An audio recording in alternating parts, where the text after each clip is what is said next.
Physics lecture 79। अच्छा, ये निकालें आप पहला पेज चैप्टर का।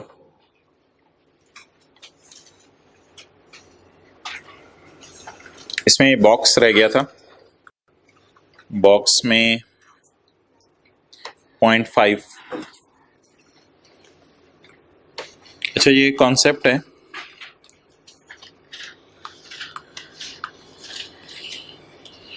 कि एओपी में दो पार्टनर थे, ए और बी, और अब ए चला गया और उसकी जगह सी आ गया, बी वही है। ए के पास शेयर था 60%, बी के पास 40, और बी के पास उसी तरह 40 है, लेकिन नया पार्टनर आ गया सी। इनका काम था जूते बेचने का, मारने का नहीं। ये लोग जूते बेचते थे। इस साल एओपी को प्रॉफिट आया था 2010 2011। इस साल प्रॉफिट आया था एओपी को 10 मिलियन का, बल्कि लॉस आया था। इस साल एओपी को लॉस आया था 10 मिलियन का। अब पार्टनर बदल गए हैं, तो क्या नई एओपी पुरानी एओपी का लॉस माइनस कर सकते हैं? तो बिल्कुल जी। अगले साल प्रॉफिट आया 50। अब अगले साल का सोल्यूशन कैसे होगा? अगले साल आपका प्रॉफिट आया 50 का, आपने पुराने साल का लॉस माइनस किया, अब आप टैक्स देंगे 40 पे। अगर एओपी की पार्टनरशिप बदल जाए, तो अगर एओपी एक शर्त पूरी कर दे, बिजनेस सेम रखे, तो एओपी को पुराने साल का लॉस माइनस करने की इजाजत है। नए पार्टनर्स पुराने पार्टनर्स का लॉस माइनस कर सकते हैं अगर एक शर्त पूरी कर दें ग्रीन सिग्नल से, बिजनेस क्या रखें? सेम रखें। नोट कर लें, ये डब्बे में 0.5 है, लेकिन do not take more than 1 minute.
चलें जी,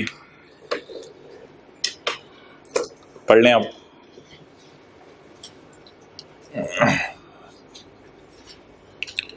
If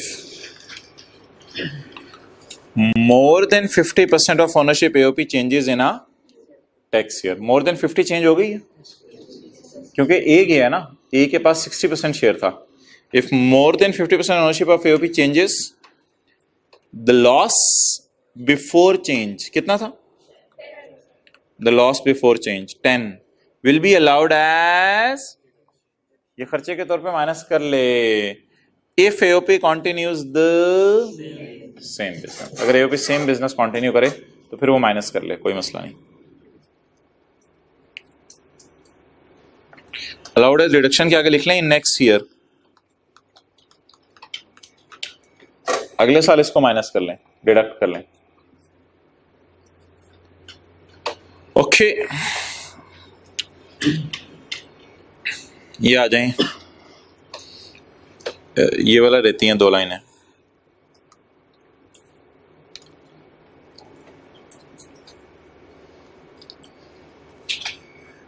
ओके, ये देखें, एक एओपी है,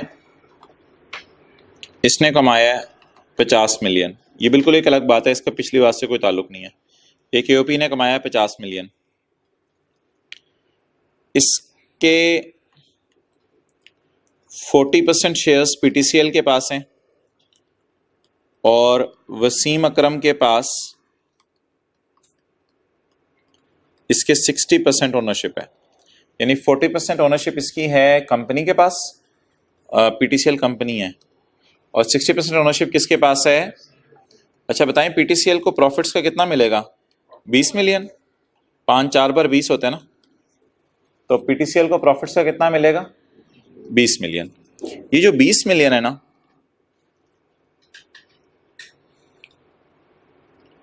इस पे पीटीसीएल, ये जो 20 मिलियन है ना, इस 20 मिलियन पे पीटीसीएल टैक्स देगी 29%। इस 20 मिलियन पे पीटीसीएल कितना टैक्स देगी? 29%, क्योंकि कंपनीज का टैक्स रेट क्या है? 29%। तो ये एक बड़ी डिफरेंट सी बात है।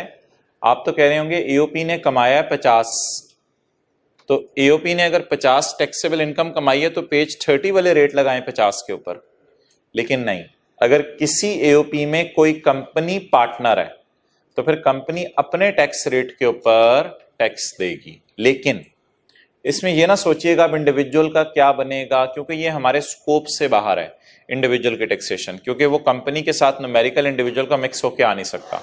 इसलिए बाकी 30 मिलियन का क्या बनेगा वो एक अलग और लंबी बहस है, इसलिए उसको छोड़ दें। अच्छा आ जाएं आप, फिर बाद में नोट करें। If at least one member of AOP is a company, if at least one member of AOP is a company, अगर पार्टनरशिप फर्म का मेंबर कंपनी है, द शेयर ऑफ कंपनी कितना था? Share of company 20 million rupees. The 20 million shall be excluded from the total income of AOP. 20 million उसकी AOP की total income में से निकाल दी जाएगी। And company shall pay tax separately at the rate applicable to the companies. बोले rate क्या है? 29%। Note करें, फिर मैं पढ़ाता हूं दोबारा।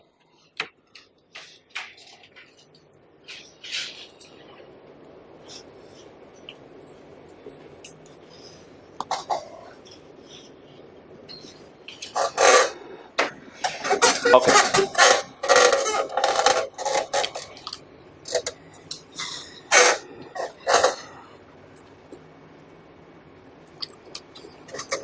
जी, if at least one member of AOP is a company, आगे क्या लिखा है? The share of company shall be excluded from the, बाहर निकल जाओ, and the company shall pay tax separately, अपने शेयर पे सेपरेटली टैक्स पे करेंगे। ओके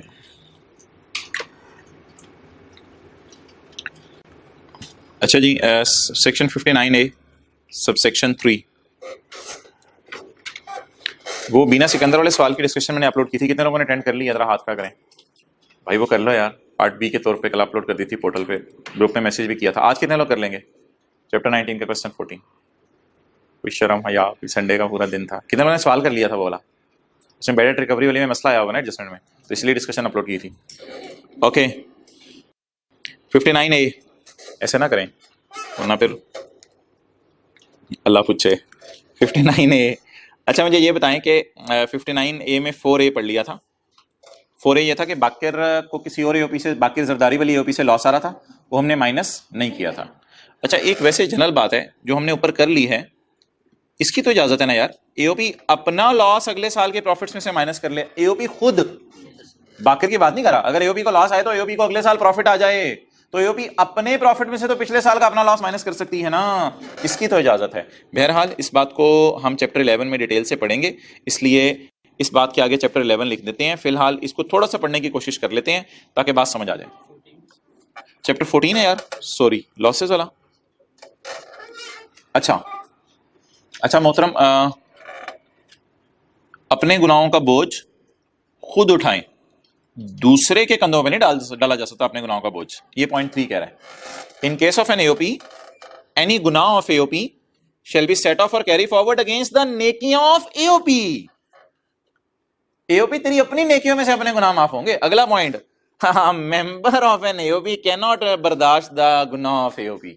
तो मेंबर नहीं बर्दाश्त करेगा। ये तो किया था कल, बाकिर की इनकम में से एओपी वाला लॉस माइनस नहीं किया था, लेकिन एओपी अपना लॉस माइनस करते। ये देखें, इसकी इजाजत है, loss of AOP against income of AOP, इसकी इजाजत है। तो बहरहाल चैप्टर 14 में ये डिस्कशन हो जाएगी। ये सवाल कीजिएगा यार पेज 246 वाला, ताकि जरा टैक्स क्रेडिट्स आपको रिवाइज हो जाए। टैक्स क्रेडिट्स में याद है मैंने कहा था ए आपने ज्यादा वाली इनकम लेनी है, और ए आपने ज्यादा वाला टैक्स लेना है, और बी आपने ज्यादा वाली इनकम लेनी है। इस न्यूमेरिकल की मेन थीम ये है जो मैंने आपको हाईलाइट कर दिया, आप भी जरा कर लें। ये इस न्यूमेरिकल की मेन थीम है। ये दो फिगर्स आपने ये वाली लेनी है, वरना गलती हो सकती है। कम वाली नहीं लेनी, ज्यादा वाला। तो ये ऐसी रिवीजन के लिए एक सवाल आपको दे रहा हूं होमवर्क में। ओके, आगे चलें, पास पेपर्स निकालें। क्वेश्चन 4 पढ़ें, 4 का B. State the rules relating to set off and carry forward of losses of AOP and its. Set off और कैरी फॉरवर्ड के लॉस में हम फर्क समझेंगे चैप्टर 14 में। बहरहाल ये सेक्शन कौन सा था अभी? 59 ए। 59 नहीं है, 59 ए है नाम उसका, सेक्शन का। आगे बढ़ें। Under the provisions of income tax ordinance 2001 state the rules relating to status of AOP. ये तो आसान है ना, ये चैप्टर 4 का सवाल है। कंट्रोल एंड मैनेजमेंट वाली बात शुरू में 2-3 दिन जो पढ़ा था हमने, याद है? एओपी का प्रेसिडेंट बनती है जब control and management is situated Holi और पार्टली इन पाकिस्तान। ये बता दें,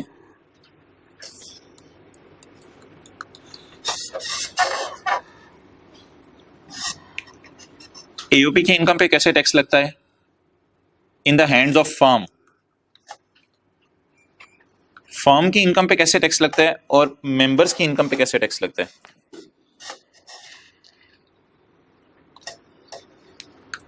यार अगर आप देखें सेक्शन 92 की हेडिंग ये है, और ये सेक्शन 88 है। टैक्सेबिलिटी ऑफ एओपी, एओपी के टैक्स की बात करें in the hands of firm and it's partners. अब जरा देखें 92 की हेडिंग पढ़ें, principles of taxation of firm, AOP को अंडरलाइन करके, principles of taxation of firm. Firm कैसे टैक्स दे, वो ये रूल्स हैं। और फर्म का पार्टनर कैसे टैक्स दे, एन इंडिविजुअल। ये दोनों अलग अलग बातें हैं। एओपी के बुनियादी असूल 92 में, और उनके पार्टनर्स के बुनियादी असूल 88 में। अच्छा है, आगे चलें जी। Question 3,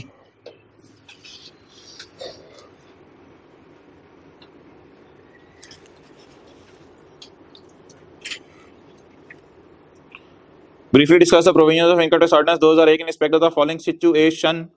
Farhan received 9,60,000 as his share from AOP, जिस तरह बाकिर ने रिसीव किया था share from AOP. He also earns income from other source, और बाकिर अदर सोर्स भी कमा रहा था। शेयर फ्रॉम एओपी भी मिला था बाकिर को, और अदर सोर्स भी कमा रहा था। क्या करें इसका? 92 क्यों नहीं? 92 तो नहीं लिख के आना यार, कॉन्टेक्स्ट समझा करें। सवाल फरहान की बातें कर रहा है बस। फरहान को एओपी का शेयर मिला है और वो अदर सोर्स भी कमा रहा है, तो बता दें प्रोविजंस ऑफ लॉ। तो एओपी की तो बात ही नहीं हुई। पहली लाइन पढ़े 88 की, an individual has taxable income and derives share from AOP.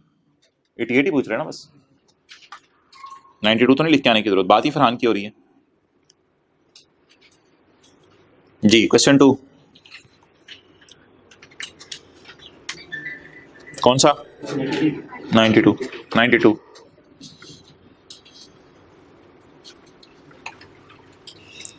आगे आए। अच्छा ये ना भाई पेज 250 पे।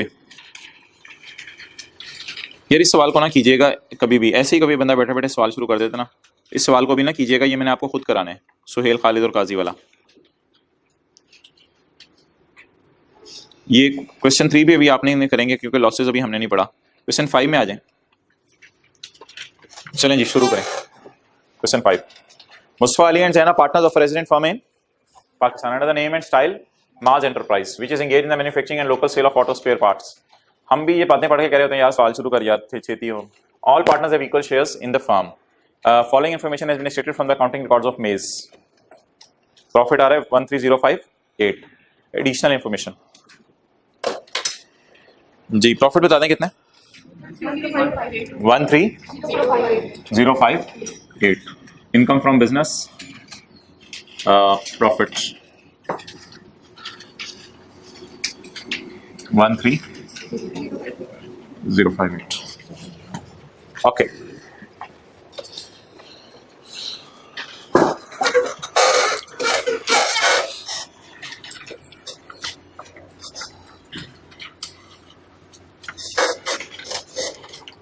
बिजनेस का चैप्टर निकालें, सेक्शन 32 निकालें, सेक्शन 1 आपकी 32 चली जाएगी, समझ नहीं आनी बात। 32 भी नहीं, 35, पेज नंबर 145।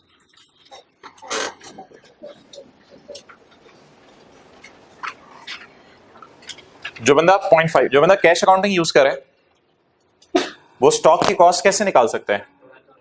या प्राइम या एब्सॉर्प्शन, उसकी मर्जी है, चॉइस है, जो मर्जी करे। लेकिन जो बंदा एक्रूअल अकाउंटिंग यूज कर रहा है वो एब्सॉर्प्शन। कराची जाने गाड़ी से जाएं, जहाज से जाएं, आपकी मर्जी है, लेकिन अमेरिका जाने तो गाड़ी पे नहीं जाएंगे। तो कैश अकाउंटिंग यूज कर रहे हैं तो आपकी मर्जी है, प्राइम लगाएं। और अगर एक्रूअल यूज कर रहे हैं थो सिर्फ कौन सा लगा सकते हैं? प्राइम की इजाजत ही नहीं है। अब पढ़े, एडजस्टमेंट समझ आ रही है? ये बात आपको रिवाइज कराने की जरूरत थी या आपको तो पता ही होता है? दिल की बात है, सही वाली बात आया करें। जरूरत थी, अस्तगफिरुल्लाह, साथ साथ पढ़े जी। आप पढ़ लें। The above accounts have been prepared on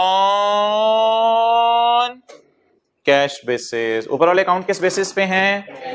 cash basis पे। And stock has been valued on. अच्छा, कैश वाले को कितनी चॉइसेस अवेलेबल थी? क्या इसने उन चॉइसेस में से कौन सी चॉइस ऑप्ट की है? ऊपर वाले अकाउंट्स किन बेसिस पे बने हैं? कैश बेसिस पे। कैश बेसिस में इसने कौन सी वाली चॉइस ऑप्ट की है? सही ऑप्ट की है, गलत ऑप्ट की है?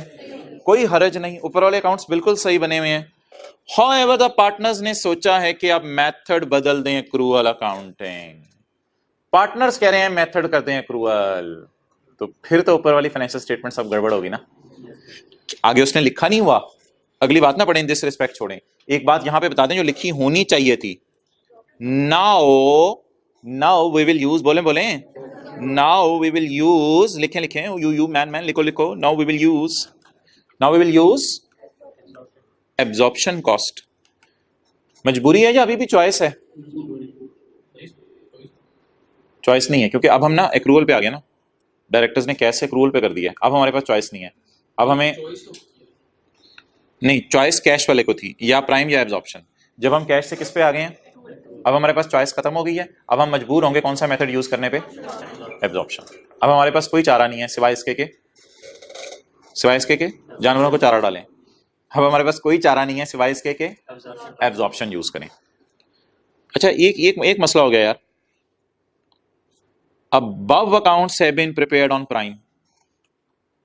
समझ आ गई बात? मसला क्या हो गया? ऊपर वाले प्राइम पे हैं, लेकिन अब हम मजबूरन किस मेथड पे स्विच करेंगे? एब्जॉर्प्शन पे। फिलहाल इसको छोड़ें जरा। अच्छा जी, क्लोजिंग बैलेंस का क्या मतलब है? 30 जून 21 का स्टॉक, और बता देना रिक्वायरमेंट पढ़ के। टैक्स 21 है ना, तो क्लोजिंग स्टॉक का क्या मतलब है? 30 जून 21 का स्टॉक प्राइम मेथड के मुताबिक वैल्यू क्या है, और एब्जॉर्प्शन के मुताबिक मुझे बताएं। The above accounts have been prepared on prime, तो इधर बताएं 7500 पड़ा है, 8800 पड़ा है कॉस्ट ऑफ सेल में। 7500 पड़ा है, 8800 पड़ा है, 7500, क्योंकि above accounts have been prepared on. मैं किस पे जाना चाहता हूं? एब्जॉर्प्शन पे। तो ये वाला मेरा एरो सही है, ये एरो लगा लिया आपने। तो मैं किस से किस मेथड पे जाऊं? आप प्राइम से एब्जॉर्प्शन पे। अच्छा, मुझे बता दें इसका क्या मतलब होगा? क्लोजिंग स्टॉक को क्या करना पड़ेगा? इंक्रीज करना पड़ेगा, डिक्रीज करना पड़ेगा? बोले क्लोजिंग स्टॉक को बढ़ाना पड़ेगा कितने से? 1300, 7500, 8800 का डिफरेंस 1300। अच्छा, हमें न्यूमेरिकल में क्या गिवन है? प्रॉफिट, प्रॉफिट हमें सवाल में क्या गिवन है? प्रॉफिट। तो प्रॉफिट 1300 रुपए से, सोचें क्लोजिंग स्टॉक बढ़ने से प्रॉफिट बढ़ता है। क्लोजिंग स्टॉक बढ़ने से प्रॉफिट बढ़ता है। असल में क्लोजिंग स्टॉक नेगेटिव नेचर की चीज नहीं है। क्लोजिंग स्टॉक पता है क्या है? Sale minus cost of sale फिर माइनस क्लोजिंग स्टॉक। तो सेल माइनस माइनस वो प्लस हो जाता है एक्चुअली। तो इसलिए क्लोजिंग स्टॉक बढ़ने से प्रॉफिट बढ़ता है। ये इंट्रो की क्लास की बात बता दी मैंने, इतनी सी बात करके छोड़ दें, लॉजिक को साइड पे फेंकें। आप टेक्स्ट के लिए बात याद रख लें हमेशा के लिए, क्लोजिंग स्टॉक बढ़ने से प्रॉफिट बढ़ता है। अभी मैं इसको साबित नहीं कर रहा, एग्जांपल्स देखें, इंट्रो की क्लास की बातें शुरू हो जाएंगी। तो बोलें क्लोजिंग स्टॉक क्या करना पड़ेगा? बढ़ाना पड़ेगा। तो क्लोजिंग स्टॉक बढ़ने से मेरे प्रॉफिट्स बढ़ जाएंगे। ये एक अकाउंटिंग रूल है, ये आपको याद होना चाहिए। इसको इंट्रो की क्लास के लिए भी याद कर लें, F1 के लिए भी याद कर लें। क्लोजिंग स्टॉक बढ़ने से प्रॉफिट बढ़ते हैं। ये इसको कहते हैं डायरेक्ट रिलेशन। इसको क्या कहते हैं? जैसे सेल बढ़ने से प्रॉफिट बढ़ते हैं, जैसे सेल बढ़ने से, ऐसे याद रख लें क्लोजिंग स्टॉक बढ़ने से प्रॉफिट और ओपनिंग स्टॉक और परचेज बढ़ने से प्रॉफिट कम हो जाते हैं। लेकिन ये बातें छोड़ें क्या, बस आप एक बात याद रखें, बस क्लोजिंग स्टॉक बढ़ने से प्रॉफिट बढ़ते हैं। अच्छा आप बता दें यार, ये फाइनेंशियल स्टेटमेंट्स किस बेसिस पे बनी थी? प्राइम पे। हम किस पे ले जाना चाहते हैं? वो बात आपकी अपनी जगह, ये कैश पे बनी थी, हम एक्रूवल पे ले जाना चाहते हैं। लेकिन अभी काम की बात करें सिर्फ, ये फाइनेंशियल स्टेटमेंट किस बेस पे बनी थी? Prime cost. हम किस पे ले जाना चाहते हैं? प्राइम वाला स्टॉक कितना बन रहा है, इसको हम किस पे लेके जाना चाहते हैं? क्लोजिंग स्टॉक बढ़ रहा है, इससे प्रॉफिट बढ़ जाएगा। चलें जी, प्रॉफिट को रेक्टिफाई करें। ऐड वाली जगह डालो, लेस वाली जगह ऐड वाली जी। इफेक्ट ऑफ स्टॉक कितना? 1300। इफेक्ट ऑफ क्लोजिंग स्टॉक लिख लें। वैसे ये 13 लाख है, क्योंकि ये रुपीज इन थाउजेंड है ना, वैसे बता रहा हूं।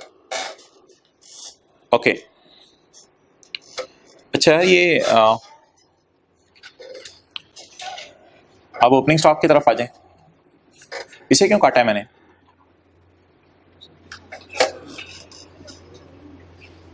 इसे क्यों काटा है मैंने?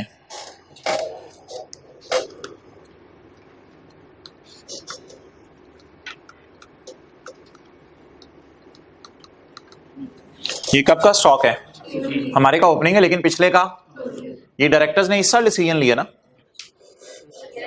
इसी साल के सवाल में दिया हुआ है ना, डायरेक्टर ने इस साल क्या डिसीजन लिया है कि हम एब्जॉर्प्शन पे स्विच कर जाएं।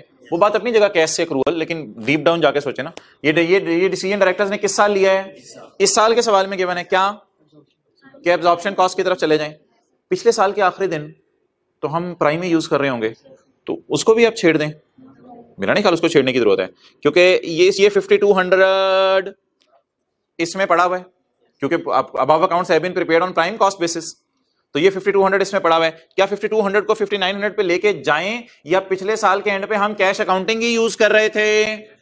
अगर पिछले साल के एंड पे कैश अकाउंटिंग यूज कर रहे थे, तो इसका मतलब है पिछले साल के बारे में वैसे क्या अजम्पशन लेने की जरूरत है, या हकीकत है कोई अजम्पशन लेने की जरूरत है कि पिछले साल कैश अकाउंटिंग यूज कर रहे थे, या जाहिर सी बात है पिछले साल कैश यूज कर रहे थे? अगर पिछले साल कौन सी यूज कर रहे थे? कैश। तो कैश वाला स्टॉक कितना है? 5200 को 5900 पे लेके जाने की क्यों जरूरत नहीं? क्योंकि इस साल मेथड बदला है, पिछले साल मेथड नहीं बदला था। लिखें 5200 को 5900 पे लेके जाने की जरूरत नहीं है। ये पहले ऊपर लिख लिया आपने, 3021 3021। 5200 को 5900 पे लेके जाने की जरूरत नहीं है, क्योंकि पिछले साल कैश अकाउंटिंग ही यूज हो रही थी, उस पर कोई एतराज वाली बात नहीं है।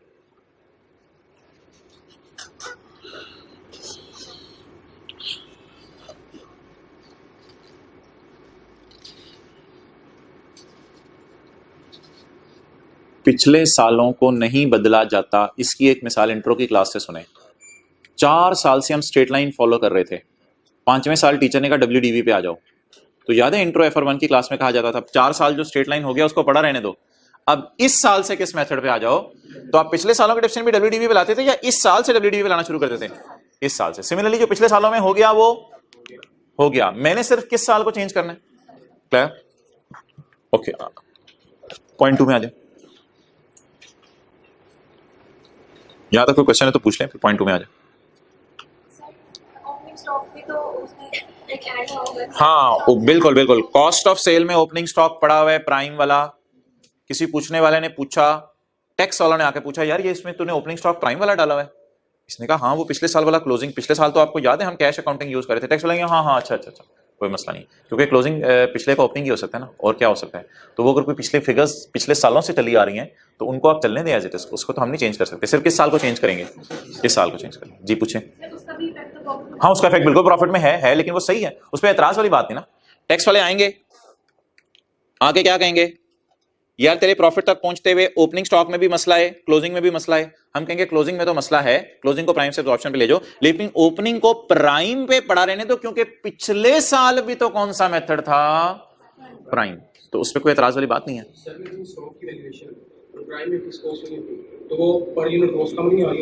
बस टैक्स वाले तो इन चक्रों में नहीं पड़ते। टैक्स वाले सिंपल सी बात पूछते हैं, यार पिछले साल कौन सा मेथड यूज कर रहे थे, हम कहते हैं प्राइम। कहते हैं अच्छा ठीक है यार, पिछले साल आपका क्लोजिंग स्टॉक सही है, अब क्या करें।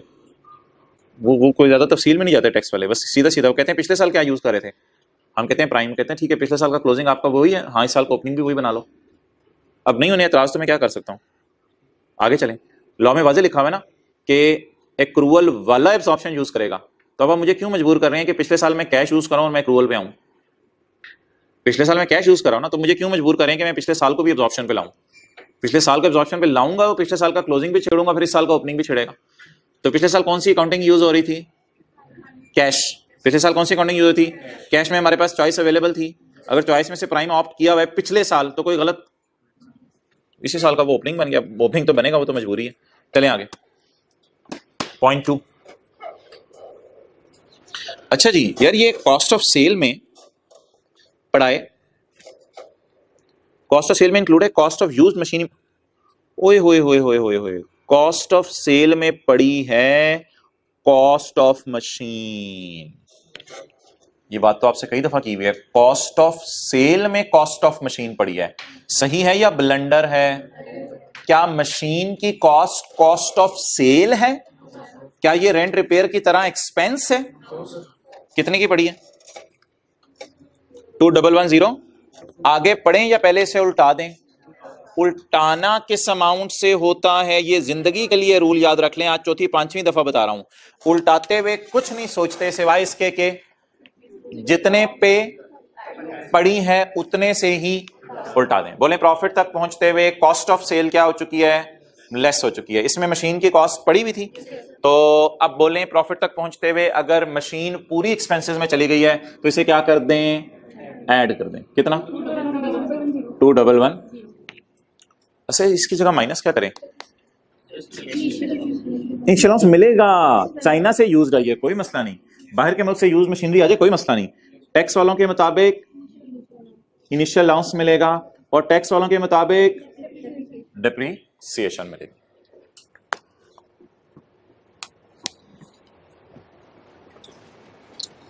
उल्टाना किस चीज को होता है, जिसके साथ इंक्लूड गलत लिखा हुआ है, एग्जैक्ट उस अमाउंट को उल्टाना होता है, एग्जैक्ट उस अमाउंट को उल्टाना होता है जिसके साथ इंक्लूड प्लस लिखा हुआ है। अब आगे आपको पता है इसको हम रिक्लासिफाई करके डेप्रिसिएशन वगैरह चीज निकालेंगे, वो निकलवा लें आप। मुझे बताएं आगे कॉस्ट में कोई मसला आए तो बता दें। कॉस्ट में कस्टम ड्यूटी शामिल है 90,000। ये तो आपने FR1 पढ़ी है, इंट्रो भी पढ़ी हुई है। कस्टम ड्यूटी क्या टीचर ने बताया था, इसकी कॉस्ट का पार्ट होती है या नहीं, तो पढ़ी रहने दें। गुड, वेल डन, पढ़ी रहने दें, कोई मसला नहीं। अगर मैं कहूं कॉस्ट इंक्लूड ट्रांसपोर्टेशन कॉस्ट, पढ़ी रहने दें। Cost include purchase price of asset, पढ़ी रहने दें। तो कॉस्ट में कस्टम ड्यूटी पड़ी है। अच्छा कॉस्ट इंक्लूड इंस्टॉलेशन कॉस्ट, पढ़ी नहीं, तो जाहिर बात है थोड़ा बहुत क्या पंगा तो लेता है, तो 90,000 को पढ़ा रहने दें, लेट इट बी, कोई मसला नहीं, एसेट की कॉस्ट का पार्ट है ये कस्टम ड्यूटी। अच्छा जी, तो cost include and income tax of 1,10,000। और इनकम टैक्स भी असल में जब हमने मशीनरी मंगवाई होगी ना तो हुकूमत ने कहा होगा यार बड़े अमीर लोग आप, इनकम टैक्स थोड़ा एडवांस में जमा करा दो। ये वही हो सकता है ना, मशीनरी मंगवाती हमसे कोई इनकम टैक्स ले लिया, तो इनकम टैक्स तो साल के एंड पे जमा कराना होता है या साल के दौरान, एंड पे। लेकिन हमने आपको एक दो याद है बिजली के बिलों के साथ भी इनकम टैक्स जमा करवाया था, लेकिन इन्होंने अभी कहा किसके साथ टैक्स ले लिया। ये इनकम टैक्स बिजनेस का एक्सपेंस है या एसेट की कॉस्ट का पार्ट है? ना ना ना ना ना, ये तो एसेट की कॉस्ट का पार्ट नहीं है। तो income tax is not a part of cost of asset in any case. Custom duty तो इंट्रो के टीचर ने बताया, FR1 के टीचर ने, कि एसेट की कॉस्ट का पार्ट होती है। तो इनकम टैक्स एसेट की कॉस्ट का पार्ट है। बताएं आप डेप्रिशिएट किसको करें, 2110 को या 2110 में से ये माइनस कर दें, दोनों ना माइनस कर दें, -90 -110। किसको पड़ा रहने दें, 90 को किसको माइनस कर दें, कैलकुलेटर पकड़ें, 2110 द इंक्लूड टू थिंग्स, तो उनमें से सिर्फ एक फिलहाल माइनस कर दें, 2000 माइनस 2110 माइनस 110। ये देखें ना 3 जीरो, इधर से 3 जीरो छुपा दें, इधर से 3 जीरो छुपा दें, तो 2110 माइनस 110 2000। तो what is the cost for calculating depreciation 2000। Initial allowance का रेट 25%।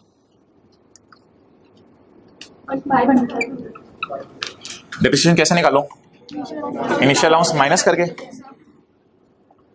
2000 माइनस, यकम जुलाई 20 के बाद खरीदे सच, तो 15% फैक्टर लगाएंगे, नए लॉ वाला 50% फैक्टर लगाएंगे, खरीदने के साल में भी 50% और बेचने के साल में भी 50%। 112.5 112.5 आ रहा है, कैलकुलेटर को चेक करेंगे, 112.5 आ रहा है। अगर इसको मैं काट के 113 लिख दूं, लिख सकते हैं ना, क्या मसला क्या है, राउंड कर रहे हैं, कोई मसला नहीं। 113 पेज नंबर 250। एक और काम करें, जरा सोल्यूशन में नजर मारें, सोल्यूशन में ये इस तरह वर्किंग हुई है, ये नीचे जाके वर्किंग हुई है, नीचे जाके हुई है, नजर आ रही है नीचे जाके वर्किंग, और सोल्यूशन में ये 1300 भी ऐड हुआ है जो अभी तक हमने किया है। पेज नंबर 259 क्लियर हो गया। चलें जी अगली एडजस्टमेंट पढ़ें, अगली एडजस्टमेंट पढ़ें। एक काम पहले मुझे बता दें कि ये जो 1,10,000 है, ये जो टैक्स बन रहा है, इसको और कुछ करना है, रिक्लासिफाई करना है, इसको कब माइनस करना है, न्यूमेरिकल के ऐड हो गया, इधर ऐड हो गया क्योंकि बिजनेस का खर्चा नहीं था ना, ऐड हो गया कॉस्ट ऑफ प्लांट में पढ़ाने की वजह से। इसे एंड पे क्या कर देने, क्यों इतना टैक्स हुकूमत को पहुंच गए, हुकूमत को साल के एंड पे हम एहसास दिलाएंगे। इमरान ओए तीनों याद है, इमरान को ओ भाई तमीज से, dear Imran you remember I pay 2110 at the time of buying asset, so उसमें 110 की टॉपिंग तुम्हें क्या ऐड करके दी थी, इनकम टैक्स की, तो वो साल के एंड पे तुम मुझे इतना छोड़ दो। एक दफा याद है बिजली के बिलों के साथ भी कुछ एडवांस टैक्स हमने जमा कराया था, वो भी हमने कतील वाले सवाल में एंड पे लेस किया था। तो याद रखिएगा कोई भी इनकम टैक्स अगर हम साल के दौरान जमा करवा दें तो एंड पे न्यूमेरिकल के माइनस करने की इजाजत है। अगली एडजस्टमेंट पढ़ें। यार ये 3,80,000 हमने लोकल होटल को पे किया, कोई ईद मिलन पार्टी थी, तो क्या कर दें, बच्चे पता नहीं क्लास के बाद बंदे लेके आ जाते हैं कि एम्प्लॉयज की तो ठीक है, कस्टमर्स की भी मीटिंग होती है, वो सर फैमिलीज को भी बुलाया हुआ है। यार अब क्या है, कमिश्नर को बंदा खड़ा करेगा कि देखो एम्प्लॉय ने कितनी बोटियां खाई और बीवी ने कितनी बोटी खाई और बच्चे ने गर्दन खाई, तो जरा देखो ना, हद होगी यार। कोई मसला नहीं, एम्प्लॉयज अपनी फैमिलीज को लेके आ गए, ये बिजनेस का नॉर्मल खर्चा, एंटरटेनमेंट अलाउड है, इसको क्या करें भाई, इग्नोर कर दें। प्रॉफिट तक पहुंचते हुए क्या हो चुकी है, लेस हो चुकी है, इसे क्या कर दें, इग्नोर। आगे पेमेंट बता दें, मंथली तनख्वाह 15 1.5 लाख टू ईच पार्टनर, ये मंथली है टू ईच पार्टनर, दोनों की फिर अलग अलग निकालेंगे ना, ओ तेरी है तीनों की, 1.5 लाख इंटू 12 मुस्तफा की, 1.5 लाख इंटू 12 अली की, और 1.5 लाख इंटू 12 जैन की। क्लियर। और अगला पॉइंट बड़ा आसान है, उसमें कोई मसला नहीं है। अब आप हजरात मुझे बता दें यार कि इस न्यूमेरिकल को आप सॉल्व कर लेंगे, रह क्या गया वैसे पीछे, ये एक पॉइंट रह गया, सॉफ्टवेयर की कॉस्ट गलती से खर्चों में डली हुई है। अच्छा अब इसको निकाल लेंगे, खुद कर लेंगे सारा। और आगे ये क्या है, आगे जैन को ही अपना डाटा दे रहा है, कहीं नौकरी वगैरह कर रहा है, ये कर लेंगे, जैन अपना डाटा दे रहा है, कहीं नौकरी कर रहा है, सैलरी का न्यूमेरिकल आता है करना, बाकिर की तरह करेंगे जैन का न्यूमेरिकल सॉल्व। अच्छा इन द एंड क्या होगा, एक वर्किंग करनी पड़ेगी, बाकिर असद टोटल या मुस्तफा अली जैन टोटल, वो वर्किंग कितने लोगों को याद है, बाकिर असद टोटल, उनकी सैलरीज लिखी थी और वो लिखा था, फिर प्रॉफिट शेयर बैलेंसिंग निकाला था, ये वर्किंग कितने लोग ट्राई करेंगे जरा करने की, आपको याद नहीं आ रही, परसों आए थे सैटरडे को, लम्हों की खता थी बरसों ने सजा पाई, इसे ना किया करो। चलें जी इट्स ओवर, ये अब सवाल होमवर्क में करके आए, फिर कोई मसला आया तो मेरा नहीं ख्याल में इसको भी डिस्कस करूंगा, मसला आया तो दाएं बाएं वाले को भी तो थोड़ा छेड़े ना, उससे भी सोचें ये क्यों हुआ है, ये क्या मसला है, ये कहाँ से आया है। मेरी तरफ से तो पूरा न्यूमेरिकल हो गया है, बस 2-3 लाइनें नीचे रह गई हैं। आगे चलें जी, ये क्या है यार? ओए होए होए होए होए।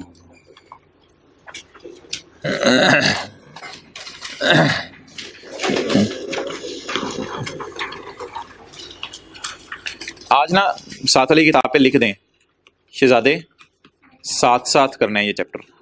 लिखे लिखे पकड़े साथ वाले की किताब, शर्माया ना करें, जरा खींचनी नहीं, आराम से पकड़ें और लिख दें शहजादे ये चैप्टर साथ साथ करना है।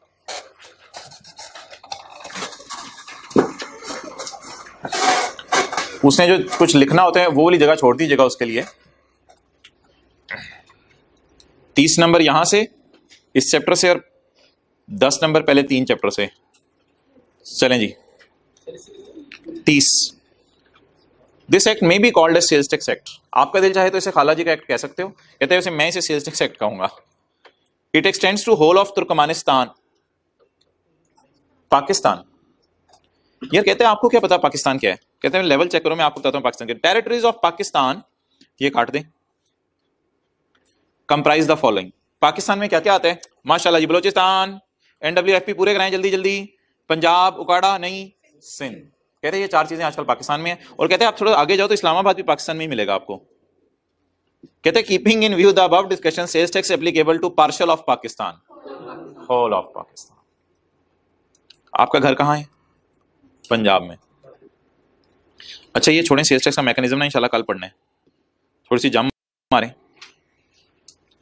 पेज 440।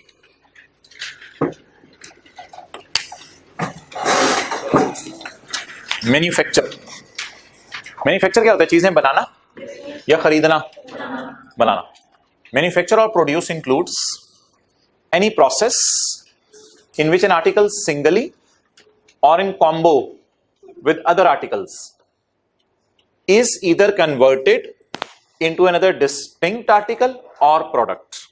गाड़ी है, गाड़ी में लोहा है, गाड़ी के अंदर जो है वो नहीं, सरिया नहीं गाड़ी है, गाड़ी में लोहा है, टायर है, इंजन है। अब जरा पढ़ें, any process in which article singly और इन कॉम्बिनेशन, ये तो कॉम्बिनेशन होता है ना चीजों का, combination with other articles is converted into another distinct article.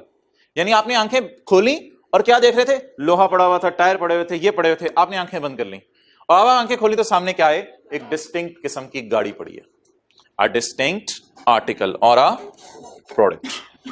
तो बात आसान सी थी, पता नहीं इसने क्यों फैला दी। गड्डी लिख लें, डिस्टिंक्ट आर्टिकल गाड़ी, कोई भी चीज हो सकती है। एक ऐसा प्रोसेस इन विच एक चीज को दूसरी चीजों से मिलाया जाए और फिर तीसरा शाहकार सामने आ जाए। अच्छा कई दफा ऐसा होता है कि मुख्तलिफ चीजों को मिलाना नहीं पड़ता, हल्की सी उनमें मॉडिफिकेशन करके उनका इस्तेमाल बदल जाता है। जैसे शीशा है, तो एक शीशा गाड़ी पे लगाने वाला बन गया, वो जरा सी थ्रू होगा। एक शीशा आपके घर में लग गया, वो सी थ्रू किस्म का शीशा नहीं होगा। एक शीशा जेब में डालने के लिए बन गया, तो शीशा मुख्तलिफ किस्म का बन गया, लेकिन बैक एंड पे तो शीशा ही था ना लगाने वाला। अच्छा जी, सो चेंज्ड, सो ट्रांसफॉर्म्ड, ऐसे चेंज किया, ऐसे ट्रांसफॉर्म किया, so reshaped that it becomes capable of being put to use। Different हो गया, बस है तो शीशा ही।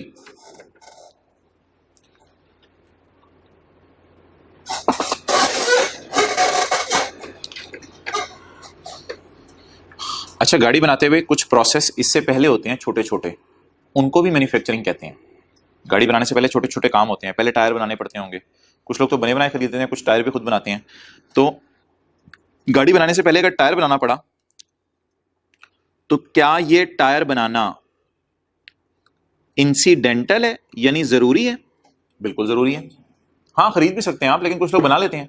तो गाड़ी बनाने से पहले टायर बनाना भी जरूरी है, गाड़ी बनाने से पहले पेंट लेना भी जरूरी है। इंसिडेंटल और एंशिलरी, एंशिलरी होता है सब्सिडरी। क्या? सब्सिडरी। आप पढ़ें, manufacturing includes any process incidental, जो जरूरी था और ताबे था, मेन नहीं था।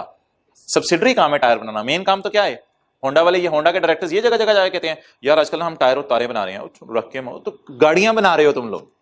लेकिन गाड़ियां बनाने के लिए दो काम ऐसे, एक काम ऐसा है जो जरूरी भी था और सबऑर्डिनेट काम था। जैसे सालन बनाने के लिए जरूरी होता है सब्जियां काटना, तो कहते हैं सब्जियां काटना भी एक मैन्युफैक्चरिंग है, खाली सालन बनाना मैन्युफैक्चरिंग नहीं है। उसको भी शाबाश दो जिसने सब्जियां काटी हैं। तो प्रोड्यूस और मैन्युफैक्चर मींस या इंक्लूड्स एनी प्रोसेस जो जरूरी था और सब्सिडरी था to the completion of manufactured product. ये प्रोसेस कौन सा है? ये प्रोसेस इधर है टायर बनाना। और इससे मुझे बताएं कि कंप्लीट मैन्युफैक्चर्ड प्रोडक्ट कौन सी आ रही है? गाड़ी। लिख ले, प्रोसेस टायर बनाना,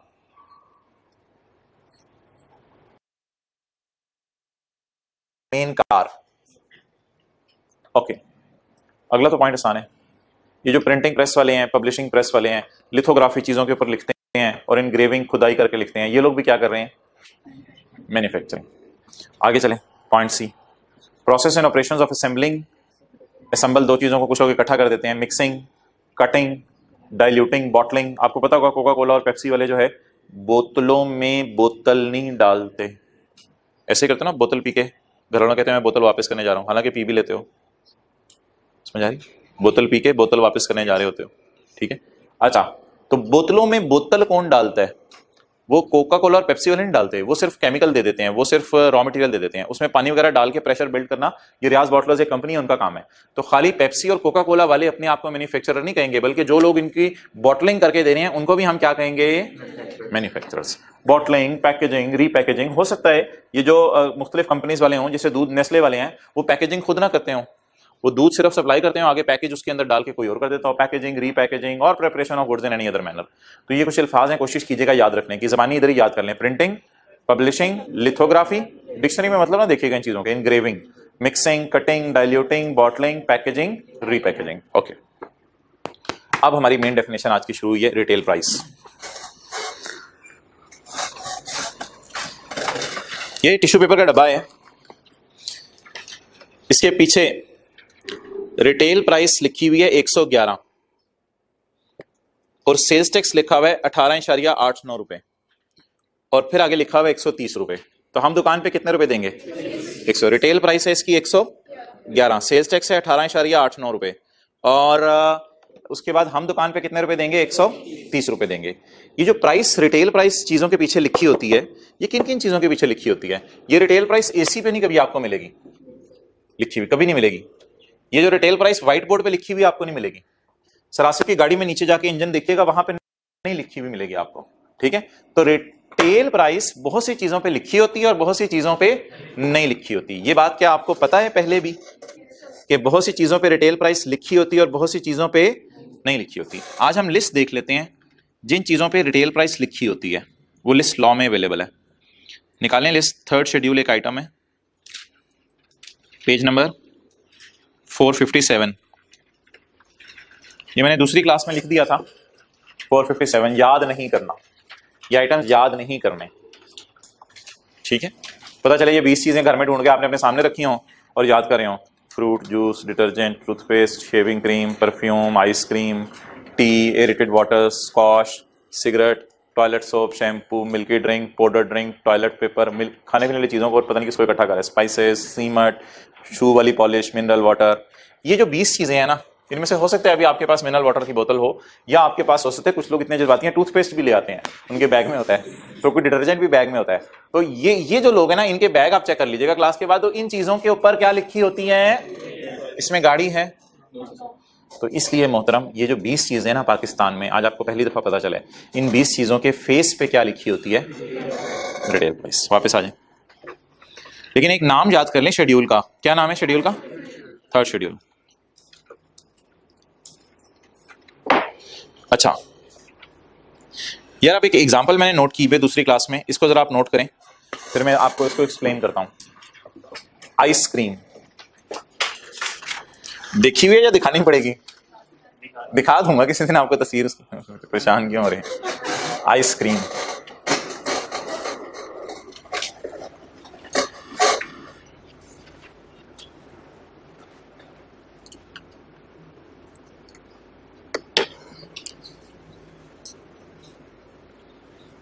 रॉ मटेरियल कस्टम ड्यूटी 150 रुपए आ गया, प्रॉफिट 50 रुपए, रिटेल प्राइस 200, सेल्स टैक्स 17%।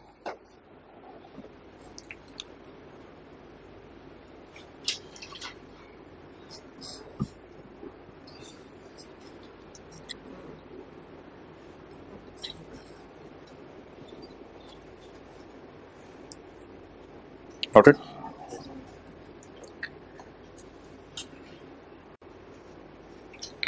अच्छा मुझे बताएं, एक बंदा दुकान पे जाता है आइसक्रीम खरीदने के लिए, तो उसकी आंखों के सामने ये चीज होती है, ये चीज अभी मैंने आपको साबित कर दी है ना, यहाँ से ये चीज अभी मैंने आपको साबित कर दी है। इसने 111 रुपए के साथ लिखा हुआ है रिटेल प्राइस, और 18.8 रुपए के साथ सेल्स टैक्स लिखा हुआ है, और फिर 130 लिखा हुआ है इसने आगे। तो मुझे बताएं रिटेल प्राइस क्या होती है? अगर मैं आइसक्रीम लेने जाऊं तो मैं तो जेब से कितने दुकानदार को दूंगा? 234, उसमें 34 रुपए क्या दूंगा? Sales tax. 200 रुपए आइसक्रीम की प्राइस पे करूंगा। रिटेल प्राइस क्या है? 234 या 200? गुड। रिटेल प्राइस क्या है? 234 या 200? ये जो 234 है ना, इसका भी एक नाम है, लेकिन वो लॉ में डिफाइन नहीं हुआ हुआ। वो आमतौर पे लोगों ने इसका नाम रखा हुआ है कंज्यूमर प्राइस। कंज्यूमर, मैंने आपने दुकान पे जाके कितने पे करने हैं? 234। लेकिन पेपर में सवाल आता है व्हाट इज रिटेल प्राइस? याद रखिएगा, retail price is exclusive of sales tax. फिर ही तो सेल्स टैक्स की परसेंटेज लग सकती है ना इस पे। It does not include sales tax. अच्छा, इससे पहले वाली आप क्या सिनेरियो था वो समझ लें।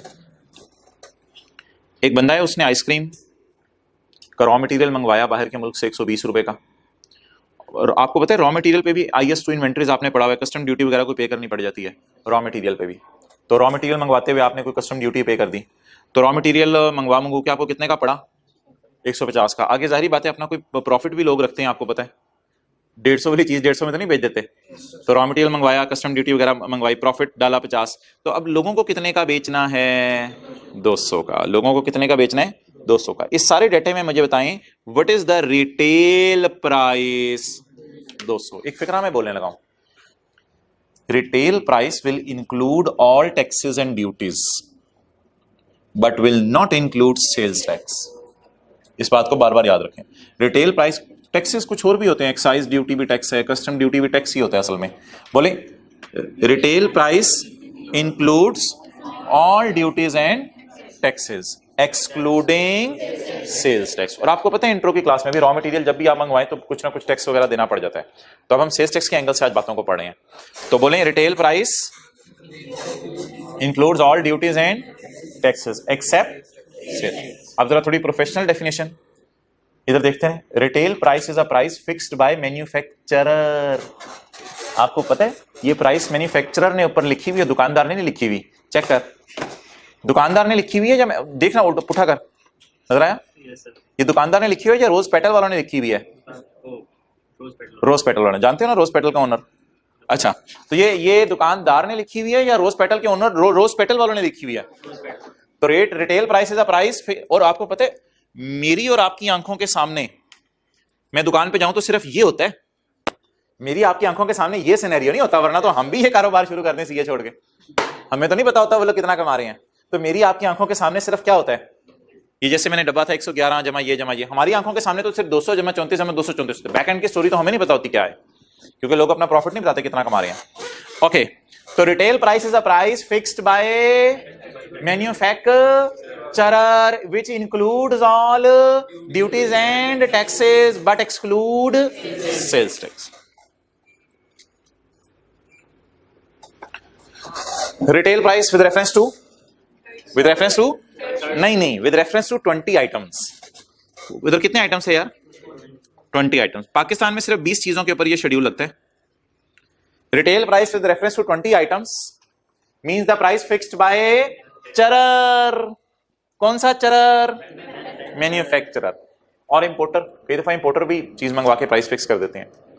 इसको ब्रैकेट में लिख लें, in case of imported goods. अच्छा, retail price is a price fixed by manufacturer rose petal including other than sale. और ये प्राइस क्या होती है? At which a brand of an article should be sold to mango people. आम आदमी, mango people. तो ये वो प्राइस है जिसमें आम आदमियों को ये चीज बाजार में बिकती है, जनरल पब्लिक। ओके, कोई स्पेशल पब्लिक तो नहीं बैठी हुई इस क्लास में, जनरल पब्लिक है ना सारे। आगे बढ़े यार। अच्छा, ये काम ना बहुत पहले होता था, अब ये होना बंद हो गया हुआ है। उसमें ये होता था कि मिसाल दे रहा हूं, वॉल्स वाले छोटे शहरों में 200 रुपए की बेचते थे और बड़े शहरों में 210 की। छोटे शहरों में 200 रुपए की, बड़े शहरों में 210 की, और डब्बे पे लिखा होता था 200, और उन बड़े शहरों में जाएं उसी डब्बे पे 210 लिखा होता था। फिर हुकूमत कहती थी हम एज्यूम करते हैं पूरे पाकिस्तान में ही आपने 210 की बेची, और फिर टैक्स भी हुकूमत 210 पे। तो ये पॉइंट जो लिखा हुआ है मैंने अभी, इस पॉइंट की वजह से ऐसा होता था। लेकिन अब ऑब्वियसली जब से ये पॉइंट आया तो लोगों ने ये काम खत्म कर दिया है। अब पूरे पाकिस्तान में आप चले जाइए, रोज पेट्रोल के डब्बे पे 111 जमा 18 ही आपको लिखा हुआ मिलेगा। आपको 111 जमा 18 ही लिखा हुआ मिलेगा, डिफरेंट प्राइस लिखी हुई नजर नहीं आएगी। पढ़े, ये बंद नहीं हुआ था रिकॉर्डिंग। वेयर मोर देन, किताबों में देख लें, where more than one price is fix for same brand, where more than one price is fix for same brand, highest price will be taken as retail price. तो लिखें, अगर कराची में ice cream 210 की बिक रही है तो एज्यूम की जाएगी पूरे पाकिस्तान में ही 210 की बिकी। वैसे हमारी मिसाल में कितने की है? 200 की। अगर कराची में आइसक्रीम 210 की बिक रही है तो एज्यूम किया जाएगा पूरे पाकिस्तान में ही, अगर कराची में आइसक्रीम 210 की बिक रही है तो एज्यूम किया जाएगा पूरे पाकिस्तान में ही 210 की बिकी।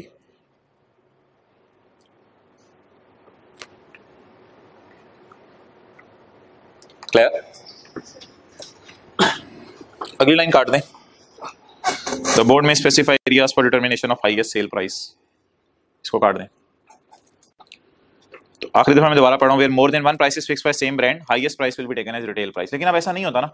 अब लोगों को जब से पता चला ये पॉइंट आया तो लोग एक से ज्यादा प्राइस फिक्स ही नहीं करते, हर जगह एक ही प्राइस पे चीजें बिक रही होती हैं। अगला जी, कॉटेज इंडस्ट्री। कॉटेज इंडस्ट्री क्या होती है? बड़ी सी इंडस्ट्री, छोटी सी इंडस्ट्री? छोटी सी इंडस्ट्री।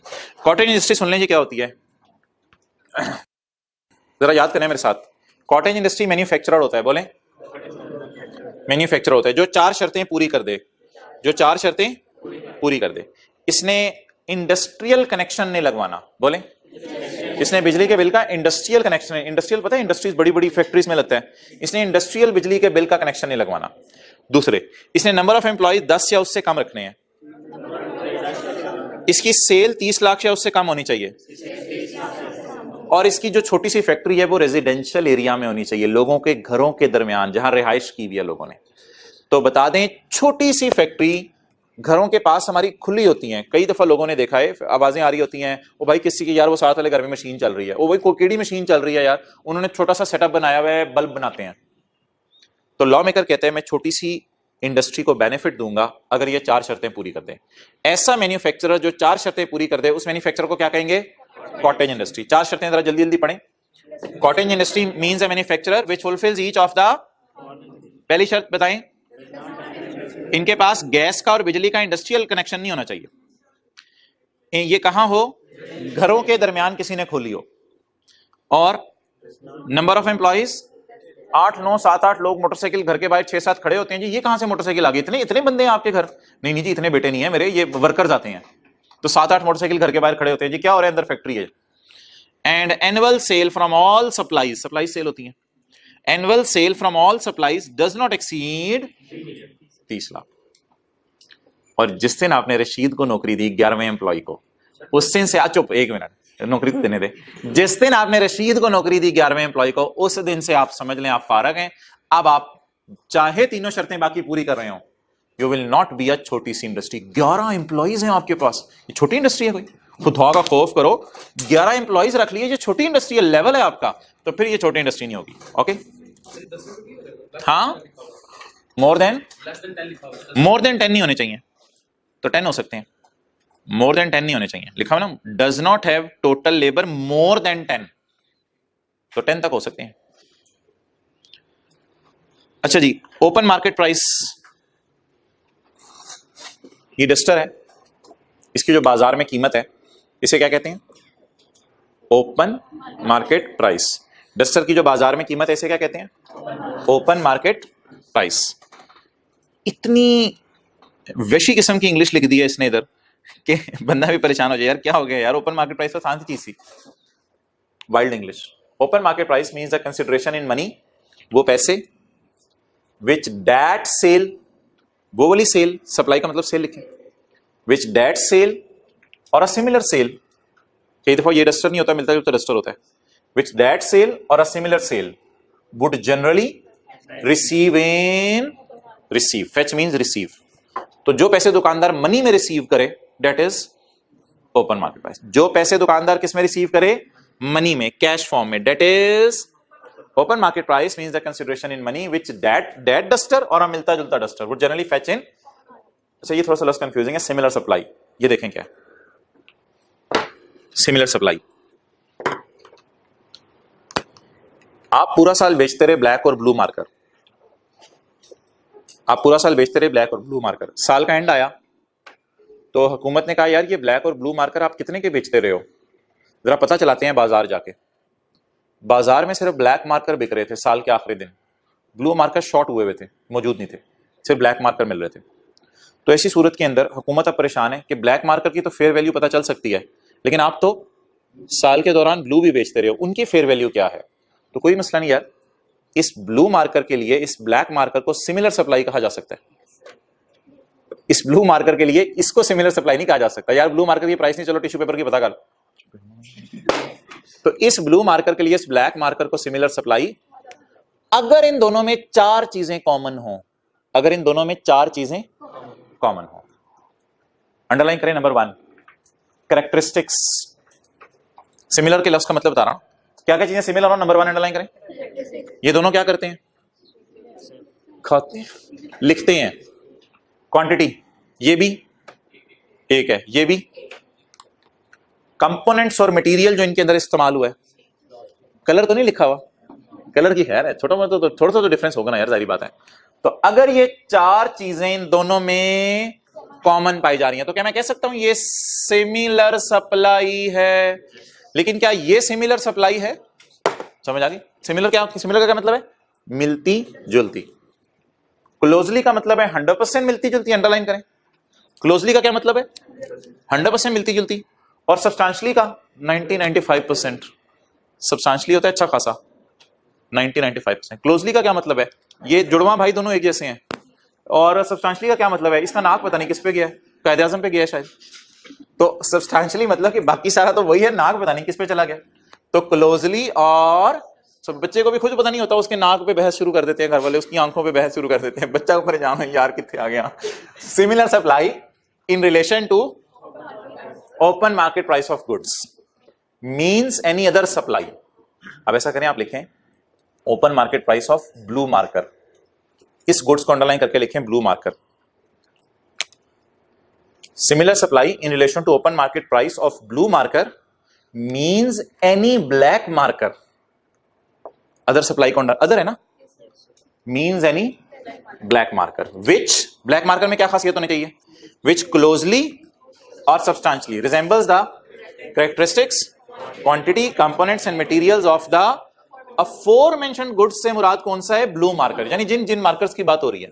अफोरमेंशन्ड गुड्स अंडरलाइन, अफोरमेंशन्ड का उर्दू में मतलब होता है जिनका पहले जिक्र हो रहा था। ओके, आखिरी चीज पढ़ लें यार, सप्लाई चेन। सप्लाई चेन, आपको पता है मैन्युफैक्चरर चीज बना के होलसेलर को बेचता है, और होलसेलर क्या करता है, चीज बना के रिटेलर को बेचता है, और रिटेलर कंज्यूमर को।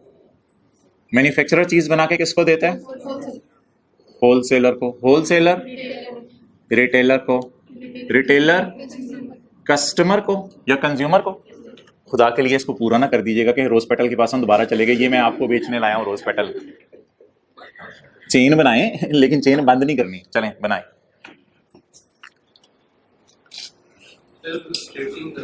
स्ट्रेट चेन कर दो।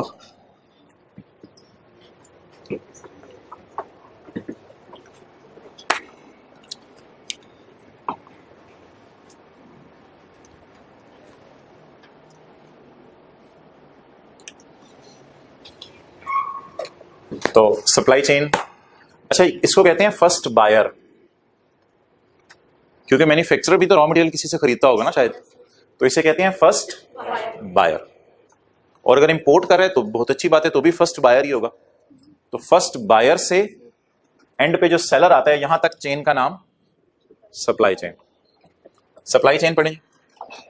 Supply chain means series of between buyers and sellers. ये शुरू कहां से होती है सप्लाई चेन यार? From the stage of first purchase. First purchase कौन करते हैं आमतौर पे? मैन्युफैक्चरर भी कर लेते हैं, कभी कभी इंपोर्टर भी फर्स्ट परचेज कर लेता है। तो from the stage of first purchase to the stage of, यार फाइनल सेल किसको होती है? टू, लिख लें, to customer. Final sale to customer. Clear? Homework में आपको कौन सा सवाल है? मुस्तफा वाला, और एक छोटा सा सवाल भी तीसरे सफे पे क्वेश्चन 1 दिया है दूसरे पे। Okay, test